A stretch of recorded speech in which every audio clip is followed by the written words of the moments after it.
So napakaganda rito, ano? Ikutin natin tong pinakadulo ng island. Natin. Ito yung pinakadulo ng yun yung bayan, kung makikita nyo ron, yun yung pinanggalingan natin. Yun yung tower. Ito yung bayan ng Hinangutdan. And then pagka doon ka nakatingin, itong island na to makikita mo. Ito. So yan yung kanilang bungad. At ito naman yung pinaka gilid ng island. Yan. Kung titignan mo, malalim na yan.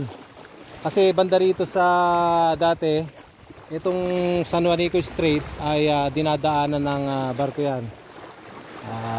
Pwedeng tumawid ang barko dyan sa pagitan ng Samar and Leyte. Yung San Juanico Strait, pagitan niya ng Samar and Leyte. Ito yon, ito yon.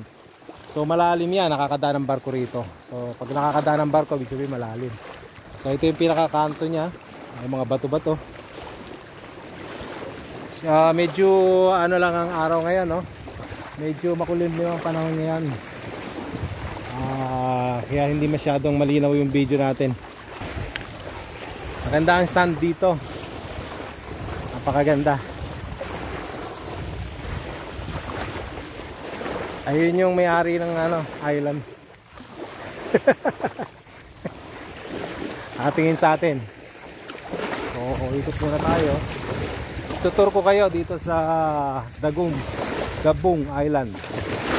So, ito yung kabilang seashore. Kabilang island, kabilang na to, kabilang side ng island. So, dumawong tayo doon sa kabila. So, siguro na to, no? Tsunami. Kaya ganyan ang mga itsura ng mga upuan dito. So, kakain muna tayo. Makikita nyo rito ang pinakamalaking kabuti. Yan. Pinakamalaking kabuti ng Samar. So kakain muna tayo. Bakit basta lumusob ha?